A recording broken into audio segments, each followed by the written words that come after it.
Ser rico como un Rothschild es una expresión que hace referencia a una dinastía que forjó su fortuna hace 200 años. La familia ha inspirado obras de teatro, libros, películas y canciones como esta, pero está rodeada de mucho misterio. ¿Cómo se hicieron ricos tan rápido? ¿Son ciertas las teorías conspirativas que amenazan su reputación? ¿Han mantenido su fortuna hasta nuestros días? ¿Hacen el bien o encarnan el mal? A mí simplemente me dan envidia. Perdón por el chiste. En fin, conozcamos la historia de la dinastía que domina el mundo. Los inicios de los Rothschild fueron complicados, al igual que también lo es iniciar un canal en YouTube con 0 suscriptores. De hecho, estoy ya un poquito harto de escuchar siempre que el primer vídeo no lo ve nadie. Así que si tú también quieres romper el hechizo, quieres que no te aparezca esta noche un Rothschild disfrazado vestido de vaca, simplemente tienes que darle al me gusta, suscribirte, ser buena persona, eso es muy importante, por favor no lo olvides. Y también, pues nada, empecemos ya con nuestra historia, una historia que como la mía en YouTube, empieza de 0 y va a la gloria. Bueno, me estoy pasando. La dinastía tiene su origen en el siglo XVIII en la Judengasse de Frankfurt, el gueto judío. La comunidad vivía en condiciones extremas. No llegaba el sol a sus casas, que estaban situadas entre una gran muralla y un foso. Se les encerraba con llave por la noche y los domingos y tenían que vestir de una forma diferente y pagar unos impuestos discriminatorios. Encima de la puerta de una de esas casas colgaba un letrero con un escudo rojo y los habitantes empezaron a llamarles así, Rothschild, que en alemán significa justamente escudo rojo. Allí nace Mayer Amschel. Su padre era orfebre, comerciaba con todo tipo de cosas y completaba sus ingresos haciendo de cambista. Fue él quien le enseñó a tener un dominio excepcional de las monedas raras y corrientes con tan solo 10 años, aunque se quedó huérfano a los 12. Sus habilidades con las monedas antiguas empezaron a ser muy conocidas y se labró una buena fama. Sirvió de consejero de coleccionistas y con tan solo 25 años ya era proveedor oficial de la corte de Hesse. ¿Y tú qué habías conseguido con 25 años? Trabajar para el príncipe Guillermo de Hesse era hacerlo para uno de los gobernantes más ricos del continente, y lo era gracias a la fortuna que había heredado de su padre, el príncipe Federico. Se dedicaba al lucrativo negocio de alquilar soldados a países extranjeros y recibía una prima cada vez que un mercenario moría. Es decir, cuantos más muertos, más rico se hacía. Se cuenta que Federico de Hesse decía en la corte: mueren pocos hombres y tengo las arcas vacías. Menudo sinvergüenza, menudo psicópata. En fin, entonces ser rico significaba tener oro macizo y tener monedas difíciles de manejar, no ser un criptobro. No, en esa época no. Por eso en muchas cortes era muy habitual tener a un prestamista judío y Rothschild le servía al príncipe para dejar ese dinero, hacer de intermediario a cambio de comisiones y sin mencionar para nada el nombre del príncipe, es decir, discreción y alta capacidad que sin duda sería recompensado. Mayer se casó con la hija de un mercader del gueto y tuvieron 10 hijos. Cuando se concedió a la familia un escudo de armas, tenían 5 flechas en honor a los 5 hijos varones. Sí, solo ellos serían tenidos en cuenta para hacerse cargo de los negocios familiares. En 1800, los hijos de Mayer ya habían alcanzado la madurez y ocupaban cargos oficiales junto al príncipe. Tal era su reputación que se convirtieron en agentes de la corte del emperador austríaco en Viena. El estilo Rothschild tenía unas reglas muy sencillas: lealtad absoluta entre miembros de la familia, discreción en el manejo de negocios ajenos y, por encima de todo, negarse siempre a buscar fórmulas mágicas para ganar dinero. En 1792, la Francia revolucionaria de Napoleón Bonaparte declaró la guerra a Austria. Mientras tanto, el príncipe Guillermo de Hesse se declaró neutral, pero por otra parte empezó a prestar dinero y alquilar soldados a los británicos. Ese movimiento, no me digáis por qué, no acabó de gustar demasiado a Napoleón, que acabó ocupando Frankfurt en 1806. El príncipe Guillermo decidió irse al exilio, donde estuvo durante 7 años en Dinamarca. Y mientras tanto, ¿qué hacía nuestra familia favorita, los Rothschild? Pues no sufrir en absoluto en Frankfurt. Una guerra era una oportunidad de ganar mucho dinero de manera rápida. La buena relación de Mayer con el consejero de finanzas del príncipe le permitió obtener el control total de sus inversiones, ofreciendo préstamos a otros estados y ganando importantes comisiones. Mayer envió a Inglaterra a su tercer hijo Nathan. Allí fundaría la rama británica de la familia. Le serviría para usar letras de cambio entre Gran Bretaña y el continente.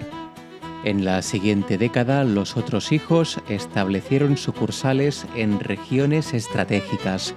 Amschel se quedaría en Frankfurt, Salomón controlaría Viena, Hall estaría en Nápoles y el pequeño Jacob, más tarde James, fundaría en París la rama francesa de la familia. Así, viviendo en París, se podrían comprar obligaciones de otros países con francos, una auténtica revolución, y sería el inicio del sistema bancario global que conocemos hoy. Y aquí arranca una de las más famosas historias sobre el enriquecimiento de la familia Rothschild, que gracias a la abundante documentación hoy sabemos que es falsa. En un panfleto publicado en 1846, firmado con el seudónimo de Satán y que recorrió toda Europa, se cuenta que Nathan supo que Napoleón había sido derrotado en Waterloo entre 1 y 2 días antes que el gobierno británico. Rothschild vendió grandes paquetes de acciones y desató el pánico entre las grandes fortunas, que pensaron que tenía información privilegiada. También vendieron masivamente sus acciones, lo que hundió la bolsa. Nathan compró todos los títulos a precio de ganga y ganó millones. Por cierto, esa historia fue dada por verídica e incluso publicada en la Enciclopedia Británica. No fue hasta hace unos años, relativamente pocos, que fue totalmente desmentida gracias a unos documentos que conservaba la propia familia Rothschild y que publicó The Independent. En fin, que Mayer Amschel hizo un testamento con una normativa muy clara dirigida a sus hijos cuando dirigieran los negocios familiares. La sociedad Mayer Amschel e hijos fue dividida en acciones y dejó las siguientes reglas. Todas las posiciones clave las deben ocupar los miembros de la familia. Solo los varones pueden participar en negocios familiares. El hijo mayor del hijo mayor será siempre el cabeza de familia. La familia debe casarse entre sí con primos de primer y segundo grado para que los secretos y la fortuna familiar se queden en casa, y jamás se podrá publicar una auditoría jurídica ni se podrán publicar los bienes familiares.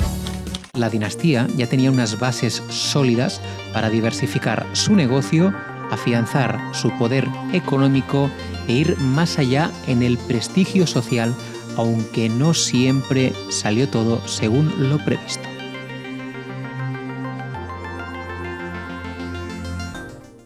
La unidad familiar de los Rothschild se mantuvo casi un siglo y fueron los propietarios del mayor banco del mundo.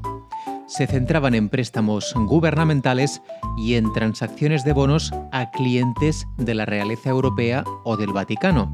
Se estima que cuando murió Nathan, en 1836, era el hombre más rico del mundo. Un hijo de Nathan fue el primer judío de la historia en ser parlamentario británico y además tuvo un papel decisivo en el dominio británico del Canal de Suez.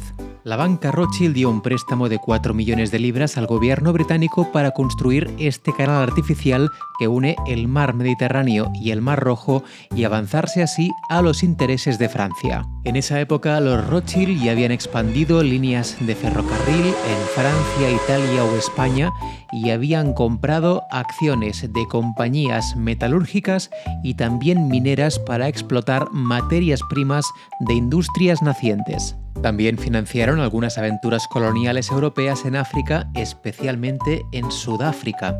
En el Museo de Historia Natural de París aún se encuentran algunos de los animales que mató una expedición de los Rothschild en Sudán.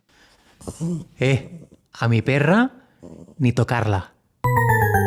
No todo era desagradable.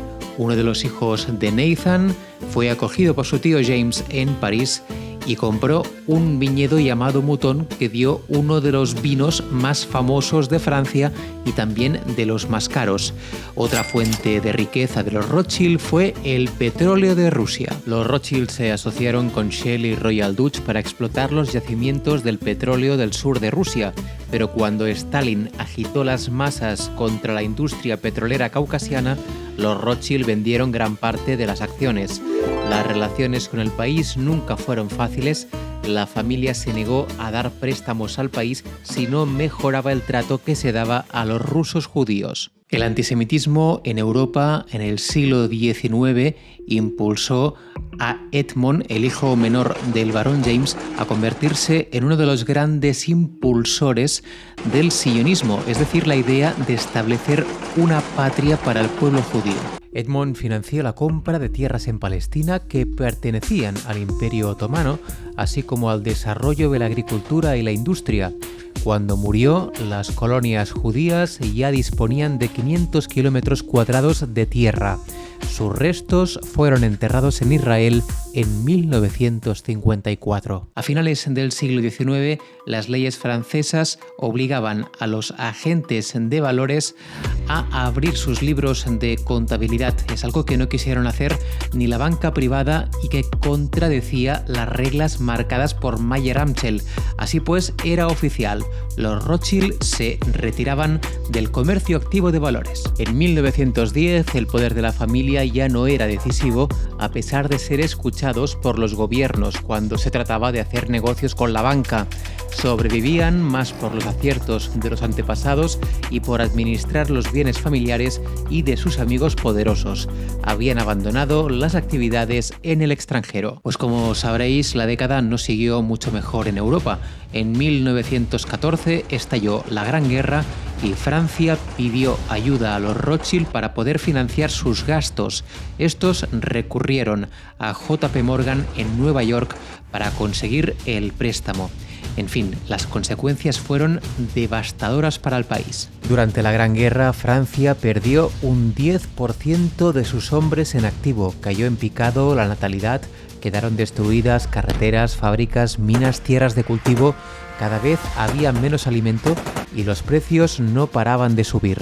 La miseria era absoluta y el franco perdió 3/4 partes de su poder adquisitivo entre 1914 y 1918, y con la paz la deuda no paró de crecer por los gastos de reconstrucción. No fueron años buenos para los Rothschild, que no confiaron en invertir con fuerza en Estados Unidos. A diferencia de la expansión del banco Rothschild, la familia no envió a ningún miembro a Estados Unidos, sino a un emisario que siempre estuvo cerca del poder. Fue Edward, un nieto de James, quien después del caso Dreyfus optó por un perfil mediático bajo y tuvo un gran temor a la expansión americana y a obtener grandes fracasos. Y con la Segunda Guerra Mundial se destruyeron, entre otras cosas, el gran emblema de la familia Rothschild. Los bombardeos en Frankfurt destruyeron la casa familiar de los Rothschild, pero también hubo consecuencias inesperadas. Un momento. Antes de irnos a la actualidad, tenemos que saber qué pasó con las ramas austríaca y francesa de la familia Rothschild, que fueron las que sufrieron las peores consecuencias de la Segunda Guerra Mundial. En 1938, Hitler declaró a Austria provincia del Reich y Louis de Rothschild fue detenido y no fue liberado hasta el cabo de un año gracias a sus primos. Huyó del país con destino a Francia, dejándolo todo en manos de los nazis. En Francia, 2 bisnietos del barón James, Alain y Elie, fueron capturados por los alemanes y liberados en 1944 en el campo de prisioneros de Lübeck. Fueron considerados héroes de guerra. Quien corrió peor suerte fue la esposa de su primo Philippe, la condesa Elisabeth Pelletier. Aunque no era judía, era una Rothschild y fue enviada al campo de concentración de Ravensbrück, de donde no regresó jamás. De hecho, los Rothschild fueron muy inocentes con los nazis. Ya en 1940 veían imposible que los soldados alemanes llegaran a Francia y por eso no hicieron absolutamente nada para ocultar sus bienes. Los alemanes querían mantener la normalidad en Francia y se hicieron con los caballos buenos de la familia y con los vinos. Solo Eduard de Rothschild tenía 80 yeguas de pura raza y 90 caballos de carreras. Uno de ellos, Brantôme, ganó los principales premios y le hicieron hasta un cortometraje. Los Rothschild creían que los alemanes nunca entrarían en el castillo de Ferrières y cuando entraron, los soldados pudieron admirar todos los tesoros sin dificultad. El ejército nazi tenía la misión de incautar al enemigo todas las obras maestras y trasladarlas al Museo del Louvre. Allí, un equipo de expertos, encabezado por el mariscal Goering, se encargaría de supervisarlas. Saquearon más de 22.000 obras, pero sabemos que les gustaron especialmente 3. El puente de Langlois en Arles de Van Gogh, un retrato de la infanta María Teresa de Velázquez, pero la preferida era El astrónomo de Vermeer, una pintura por la que Hitler sentía pasión y que pertenecía a los Rothschild. El cargamento de pinturas y otras obras de arte se envió a Neuschwanstein, un castillo de cuento de hadas en Baviera. Las obras se recuperaron en 1944 y un inventario 5 años más tarde determinó que los nazis habían sustraído 3.978 obras de arte de la colección de los Rothschild. En Vichy, Pétain decretó en 1940 que todos los franceses que hubieran abandonado el país habían perdido la nacionalidad francesa. De hecho, los judíos también fueron apartados de tener propiedades inmobiliarias y de la bolsa de valores. Para entonces, los Rothschild habían huido a Estados Unidos y habían centralizado ahí algunos de sus grandes valores. Las míticas oficinas de la calle Lafitte, que habían sido hogar del gran barón James, fueron ocupadas por el gobierno de Pétain y se publicó una lista de judíos fugitivos, entre los cuales estaban los Rothschild. Pero las apariencias engañaban. Muchos funcionarios civiles eran antigermánicos y la mayoría de propiedades no se acabaron vendiendo. Una de las imágenes más icónicas fue, una vez acabada la guerra, la publicación en el New York Times de una foto de Edward Germain y Bethsabée en el aeropuerto de La Guardia de Nueva York con un maletín que contenía joyas por valor de $1 millón. Nueva York se convirtió en el punto de reunión de los Rothschild a pesar de sus reticencias de hacer negocios en el país y sentirse como peces fuera del agua. Y llegamos ya al presente. En la actualidad, los Rothschild siguen teniendo a miembros muy destacados y, por cierto, algunos también muy ricos. Eduard de Rothschild. Descendiente de la rama francesa de la familia, posee parte del viñedo Lafitte y es un entusiasta de los caballos. Fue accionista del periódico francés progresista Libération. James Rothschild. Uno de los miembros más ricos de la rama británica y también conocido por ser marido de Nicky Hilton, hermana de Paris, y padre de sus 3 hijos, Ariane de Rothschild. Esposa del banquero y propietario de viñedos Benjamin de Rothschild, fallecido en 2021. Se convirtió en la primera mujer y primera persona sin linaje familiar en dirigir una institución financiera de la familia. David Mayer de Rothschild. Hijo de Evelyn, que fue banquero de cabecera de la familia real británica y que unió las ramas británica y francesa de los Rothschild, ha sido abanderado de la lucha contra la crisis climática. También se le ha relacionado con Angelina Jolie. Nathaniel Rothschild. El New York Times le calificó como el hombre que puede convertirse en el Rothschild más rico después que muriera su padre, el barón Jacob, en 2024. Vale, y ahora la pregunta que todos nos hacemos. ¿La familia Rothschild sigue siendo la familia más rica del mundo? Vamos a ir por partes. Francia nacionalizó el ferrocarril en los años 30 y Mitterrand hizo lo mismo con el banco francés de los Rothschild en 1981. Parte de la colección de arte iniciada por el barón James se convirtió en piedra angular del Museo del Louvre y otras piezas fueron subastadas en Christie's en 2023 por 43 millones de dólares. Sabemos que los Rothschild controlan el mercado de oro mundial y que parte de su dinero está en grandes empresas como Apple, JP Morgan, Alphabet o Chevron. Lo que sabemos seguro es que ya no controlan los principales bancos mundiales que forman parte de entes públicos. Con la muerte del barón Jacob surgió el rumor que la familia poseía un patrimonio neto de 500 trillones de dólares, una cifra que se ha calificado de ampliamente exagerada.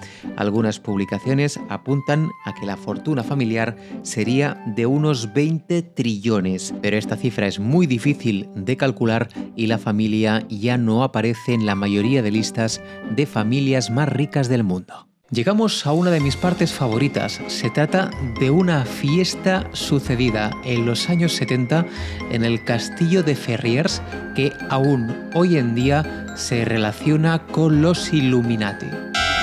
Se trata de una fiesta celebrada en 1972 llamada Cena de Cabezas Surrealistas y la tarjeta de acceso tenía que leerse en el reflejo de un espejo y pedía a los invitados que vistieran cabezas surrealistas.